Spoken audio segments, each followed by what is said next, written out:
You guys were late. We are 4 days late, and we apologize profusely, but we are about to descend into the heart of darkness. And also we're amped because it's been 4 straight days that we've been waiting to talk about Riverdale. We're just holding it in, and we are bursting at the seams, you guys. And this is how much happened in this episode. We have so many notes. Okay, so episode 5, Heart of Darkness. Should we go over the main points? Like the big, there were major reveals. Major reveals. What was most exciting for you, Miss Roth Cornett? I don't know. There's several things. There were several shocking moments. I'm shipping a new couple. We'll get into that in a bit. But I think originally when we were saying the Coopers are suspects. Oh yeah, we thought it was Alice. We thought it was Alice. Maybe it was Betty. Maybe it was Polly. Some combination of the other. But now it is Hal. Creepy dad Hal Cooper goes on the board. He got officially pinned on the board at the end of the episode in the very investigative Blue and Gold, the Riverdale newspaper.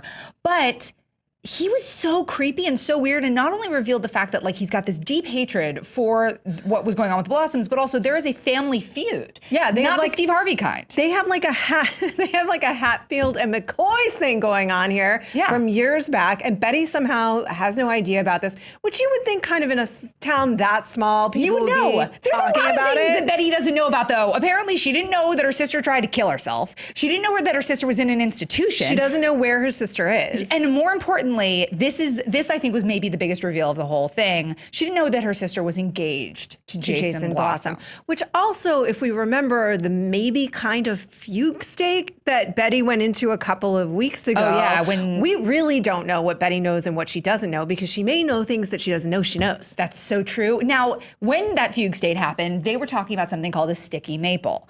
We find out in this episode that Riverdale is a maple syrup. There's a maple syrup monopoly running out of Riverdale. And there's a maple syrup feud. Yeah, that's why the Coopers and the Blossoms hate each other, because they were battling over tree sap.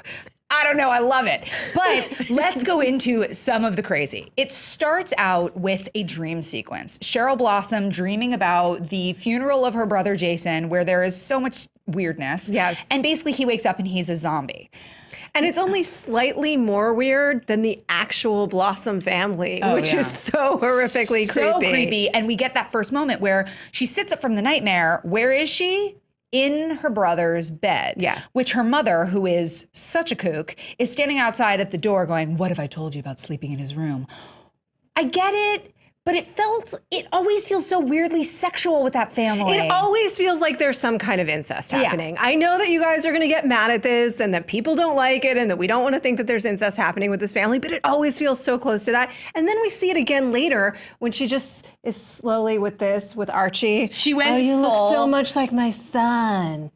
Look at that. Just look at that. That is so creepy. That is so upsetting. That is full on Barbara Streisand, Robert Redford, the way we were stroking the hair out of the face. Like it's so, and it's the mom like looking at Archie as if it's her son with lust in her eyes. Also, this brings me to another point. It's gross. Which is, I have my suspicions about Archie and his red hair. Now, we haven't seen his mom, so maybe there's some kind of correlation there. However, in this tiny little town, we happen to have these very similar looking redheads. Do we? Well, so this I am excited And they're about. not related. So here's the thing. We know from casting who plays Archie's mom. And I am pissed because she hasn't showed up yet, and that is Molly Ringwald. Which is the best news ever. Which is like so amazing, and please show up. We're already on episode 5. We need you. We need you as bad as we needed Barb. But here's the thing. In a town that is that small, in a town where you do only have this weird, creepy family of Blossom redheads, was Archie's mom a Blossom? I think that she was a Blossom, and I think she left that creepy family and then was in that town and then must have had something turned where she felt she had to altogether leave. These are my suspicions. You guys tell us yours. So what we see on screen is the Blossom family inviting the sheriff into the basically viewing area where the body will be. And they say during the show, we invited everybody from the town basically because somebody in this town killed our son. And I will say this. The Blossoms, in a way, by doing that, do they count themselves out as being suspects in their son's murder? They obviously didn't, because at the end, Cheryl's like, if I go against my family, they will kill me. And it didn't feel like, my mom's going to kill me. It was like, my mom is going to kill me. My mom is going to literally kill me. And it seems like the mom clearly favored Jason, the brother. Yeah. For sure. For weird, sure. creepy, in uncomfortable, very weird, don't creepy, do it don't ways. do that. Stop it. Yes.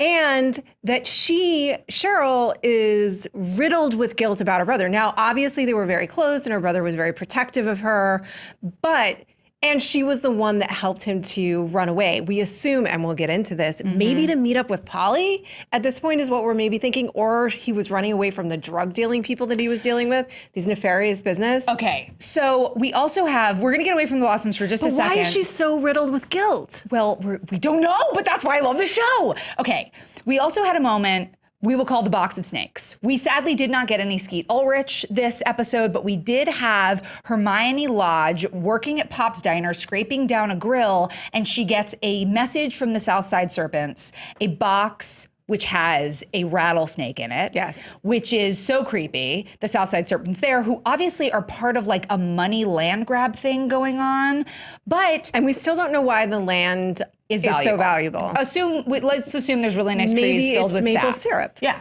It's like the highest quality maple syrup comes from that land. It's the new oil. Yeah.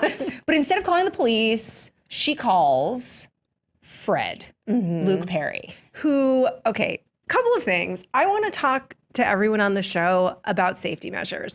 Let's not wave guns in the air in our daughter's face when we're talking about why she has a gun. Yep. When there is a Alice box Cooper. of rattlesnake that comes to your office or to your place of business of any kind, you exit the premises. You do not pause to call stare at it. your friend to come get rid of the rattlesnake. You exit the premises and call the snake police to come and get that damn thing and remove the serpent forever. Like, Yeah. I would have been so far out that door. And then she walks back towards it's a rattlesnake. I'm going to jump back and then slowly walk back towards it. As it just rattles, in striking distance. Right? No. No. But then you said that we got the most Luke Perry moment we've ever had. What was the most Luke Perry moment that we've ever Luke So there was Perried? a slow pause. You know how they do this, that they do the pause at the end of the scene? Well, they'll go, I'm thoughtful about that thing. And then there was one with Luke Perry that was straight out of 90210, and it was the most Luke Perry moment that we have ever seen. Was it when he offered Hermione the job working for him? Yes. Because that's weird. Now we have another ship. So we're getting all sorts of relationships. In this episode, we saw Archie and Veronica share a very tender moment while she was wrapping his hand, sort of indicating that relationship will blossom. Ooh, it's a pun. We have Cheryl's creepy mom getting all up in Archie's business. We have Cheryl and Veronica doing some sort of like bizarre friendship sleepover where she's the only person invited. We have Betty and Jughead, which is... I'm shipping Betty and cool. Jughead. And I've decided, there was a question on Twitter about what their ship name should be, and I've decided it's #Jetty. So hashtag Jetty. Jetty. Hashtag Jetty. We love it. And then we also have Hermione and Fred possibly getting into something because they're friends, but now she's going to work at his office and she's going to be the bookkeeper. I don't trust any of that. Well, and that's what's such a bummer. Now, okay, so we talked about how in this town you can only have one family of privilege. Yes. And it couldn't be the Coopers. But now the Lodges are the family of privilege that have come in to Riverdale. And why is Cheryl ingratiating Veronica? I don't know. I mean, I think that Cheryl, it's hard to say because we talked about this a couple of weeks ago that Cheryl was the big bad and we had no sympathy for her and she's such a raging bitch. But as I predicted, all of that has to be coming from some kind of pain because you don't act that way if you're not in some kind of pain. And it's going to be revealed that we should have sympathy for Cheryl. And then we saw that this week because look at her family. They're horrible. She literally thinks her mother's going to kill her, and she may. Yes. Something happened by the side of that river. We keep flashing back to the moment where she's wet by the side of the river. Now, she had to play into the story she was telling, but she genuinely looks shocked in that moment. There's so much more to what happened between her and Jason than I think we know about. So my question is, though, did she look shocked or was she heartbroken because she's having this weird relationship with her brother, her twin, the person she's most connected to, and he was running away, she thought? It's one of the two, and it could be a red herring. I'm not sure that they keep flashing back to that moment as if something more significant happened. And she's wearing the dress that they were going to run away in to the funeral. Which is weird. Which is very weird. Which is very awkward. Okay. Let's get deeper into my favorite. It looks like a wedding dress. It does. With a veil and everything. With a veil and everything. Oh, man. It's so weird. Roth Cornet's got a huge brain, you guys. This was my favorite character we met in this episode, and that is Nana Rose. Nana Rose, who only has one working eye, who rolls up in the club like such a creep. Also, most times you have a villain, they're all white-haired with like a gray streak, or black-haired with a gray streak. She's all white-haired with a red streak, because that's how the Blossoms get down. So Jughead and Betty break into Jason's bedroom during the funeral to look for evidence. Instead, creepy Nana Rose comes rolling out with the big reveal. Yeah, to say she mistakes Betty for Polly. Yes, which let's address a few things here, because we had theorized that either Betty had some kind of split personality going on and Betty was Polly, that they were one and the same, or that they were twins. Because we know they're sisters, and most people I think assume like, oh, she was probably the older sister or something. No, you guys, they're just, they're twins. They have to be twins. Yeah, the first theory is out the window because other people know who Polly is and talk about her, right? So unless there's been some elaborate ruse going on with the Coopers since forever, Polly does exist. But here's the thing. People said that the actress who plays Betty tweeted out a picture of her and the actress who plays Polly saying, no, they can't be twins. I refute this with this evidence. When you play a twin on a show, when an actress plays a twin on the show, like, okay, Sasha's the actress on the show, and she's going to do a scene with her twin, right? I am the stand-in who, in the shot, we sit here and I talk to my twin. Her twin, who's the back of my head. Right. And then we reverse it, and that's how you around. And that's how you do the scene. I just move over to her place and she stands over here. So that's how you could actually be twins. Exactly. So the actress who she had the Instagram photo with could be the stand-in. I love that. I love that so much. And she could still be playing a twin because I mean, they maybe look a lot alike, but Grandma was real confused. And also we saw a video of baby Polly. Yeah. And baby Polly looks a lot like adult Polly. Yeah. And it felt very, very weird. Yeah, it felt like that was probably, it looked a lot like Betty. Yeah. Right. Oh, sorry. See, I'm already making the same person. All right. And also not only... So do we think that Polly got pregnant? Why does Jason need all this money? Why is he selling all of his stuff? Well, so the thing about the selling the stuff, when he first brought that up, I was like, well, maybe he's planning on killing himself. Because when you get rid of everything that's important to you, that's usually a step. Dark, but smart. Sorry. Dark. But then selling the drugs they were building up capital because they're from an incredibly rich family. You have money at your disposal, but it couldn't be traceable. Yeah. So what life was he trying to set up? The pregnancy is a very clear possibility. Also, the fact that it was a ring that had like long been in the family. It's like it's a Blossom family heirloom, I think speaks to a lot. But how did Betty not know that her sister had tried to kill herself? Well, but or that's that the thing. Her sister is now in an institution. And you never asked, like, hey, where's my sister? And she doesn't know where her sister is. But here's the thing. Well, first of all, with those parents, you're probably not asking a lot of questions because you're just trying to stay out of the line of fire. But hold on. Where was Alice? Alice Cooper was not at a journalism, a journalism retreat? Yeah, no, she was with her infant granddaughter. Because here's the thing. According to Hal, Polly tried to kill herself. But we don't know that that's true. She could have just been taking a bath and was like, Dad, creepy, get out. Or here, like I walked in and here's your big pregnant belly. I'm sending you off.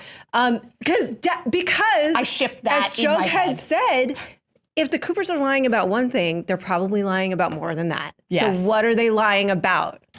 Oh my God. Okay, we haven't even talked about Archie yet, you guys. This is how good this show is. So Archie now has a new possible relationship. He's hanging out with Valerie, who is part of Josie and the Pussycats. She's one of the Pussycats. Ship it. Her hair. Do you ship that? I don't ship that. Oh. I don't. Okay. But I do ship her hair with my life just because her hair was magic. I'm using ship in the wrong context, but whatever. Anyway. They're off like hanging out at Pops and doing all these things because she has a possible coach for him, like a songwriting coach in the PG post-Grundy era. What is going on with them? Do you ship that? I don't know. I liked it, and I feel like also that it was this in the midst of all of this episode with all this drama and the snakes and the whole thing, is that you have this quiet movement with Archie where he's just deciding, is he going to commit to this thing or not? And it's actually kind of a good lesson where, you know, Valerie says to him, wait a minute, so one person tells you you're good and you believe it, and then one person tells you you're not and you believe it. What do you think? Yeah. And that's that idea of like, you need to be able to commit if you're going to be a songwriter or make that something that you, or whatever, any kind of artist. You're going to get different kinds of feedback. What do you want? What do you think? Yeah. And, you know, it's very easy to think that things are easier for other people, which is what he did with Valerie. And she's like, it is not easy for me. She said it's damn near impossible. Yeah. But she does it anyway, which I thought was a nice little message and a nice moment in the middle of that. So I do like their friendship. Yeah, me too. I think they're setting up 15 different possible romantic liaisons for Archie, but that's just right out of the comic. Yeah, absolutely. Archie is always dating everybody. All right. Where did Miss Grundy go? Because I feel like we had a lot of Miss Grundy in the preview. But hold on really quickly. Yeah. Are they delaying the Betty and Veronica of it all with Archie? I also think that because they're giving him 15 other romantic options that are not Betty and Veronica so that we don't get into the like cycle of like Betty versus Veronica fighting over Archie. Here's the thing that I love so much that they're doing with Veronica. Because Veronica is a newcomer, she is becoming kind of the glue that is keeping a lot of relationships together. She's bringing the Blossoms in. She's not trying to be, you know, inappropriate with Archie. She's being actually very respectful. And I like that she is a little bit Greek chorusy in that she can stand on the outside and reflect the audience because she's new. Yeah. I think with the hand wrap scene, they're setting up, she even said, she's like, I already had my 7 minutes in heaven with you. But we're definitely going to see that. I'm sure it'll be like a penultimate episode or like a season finale episode because that will become something difficult for Betty. I mean, every time, Betty was even jealous when she saw creepy Mrs. Blossom stroking Archie's hair. Yeah. So there's obviously still some stuff going on. However, at that point, will it be that Jughead and Betty are together? Because I ship that to no end. That's my main, that and needs then to happen. It breaks Jughead's heart because she's still upset. P.S. Where is Jughead living, you guys? Where is Jughead living? Episode 4, Jughead loses his house because he lived in the drive-in movie theater projection room, and now we have no clue where. Is he living at the Blue and Gold? Dad is deadbeat Skeet Ulrich, who's running around sending snakes to people for no good reason, or for apparently good reasons. Really We're great not. reason. It might be a great reason. It's over the maple syrup is all we can assume. Maple syrup is what's up. But where is he living? Where? Why is no family taking him in? Why do none of his friends know? Why are none of his friends know? Archie is a crap friend to Jughead. He's not been, and we understand now why Jughead is pissed at him. And he totally deserves to be. And finally, in this episode, we got a lot more of Reggie. We did. We got more of Reggie and Archie. And he wasn't all that bad. He was not. He also was very shirtless. Thank you, CW. And we started the episode with Archie just boxing shirtless and like covered in baby oil. Thank you, CW. But Reggie and Archie. It's still a little uncomfortable. They're supposed to be 16. But they're actually not. bit. They're like 19 or something. It's like so Okay. close to legal. It's like right there. It's on the razor's edge. Well, it's better than the Blossoms. Literally barely legal. Let's move on. Better than the Blossoms. But Archie and Reggie is better than incest. are fighting over who's going to be the captain of the football team. Yes. A position previously held by Jason Blossom. And Archie actually feels sort of conflicted because does he want music? Does he want to be on football? Because the thing with football is it could help him get a scholarship to college. Yeah. But with Reggie, what did you feel we actually learned about that character? Because it's the most we've seen of him. I mean, Reggie's all ego, and he's always in the comics been all ego. He's been that guy that steps in and is blustery and like dates Veronica when she's on the outs with Archie. But I think they set him up to be a little bit more sympathetic here because he's willing to do the right thing for Archie and with his friend and say like you're injured, stop playing, you know? And he doesn't. And when he has the opportunity, he's not throwing a fit when Archie becomes captain, but he's also not going to turn it down when he has the opportunity. So he's actually not completely unsympathetic. All right. We are now on episode 5. Yes. Who done it? Who done it? What do you think? I don't know because we have so many. All of the Coopers are suspects at this point. Absolutely. Probably the Serpents are suspects because if he's dealing drugs, it's probably with Hal. them. Creepy Hal. Some form of the lodges are suspects at this point. Really? Did he? Yeah, I mean, not the parents, but like there's something going on with that family that just isn't right. Then who else is a suspect at this point? Is Polly a suspect? No. Did he promise her something that he didn't fulfill? As you're talking about it, I'm wondering, we keep getting talk about Veronica's dad, who is he's in jail and under investigation for embezzlement and fraud. But he can get things done outside of jail. But he can get things done outside of jail. And why would Jason need all of that money? Because Hermione is making payments to the Southside Serpents for her husband. Something else is going on. I almost wonder, like, is this Is it a maple syrup land grab? You guys. Next time we do the show, P.S., we're totally having pancakes. We're just going to drink maple syrup straight from the bottle. But this episode, I mean, I loved it so much. How many maple syrup bottles would you give this on a scale of 1 to 10? Oh, I mean, this is 11 maple syrup bottles. It is a sticky maple, y'all. It is a very full sticky maple. Sticky maple. We want to know what you guys are thinking. How are you feeling about the episode at this point? How do you feel about the series at this point? And who did it? Hal is creepy. Let us know in the comments below. Tweet us at SJ News, and we will be back with our Riverdale recap on Friday, as regularly scheduled. Bye-bye.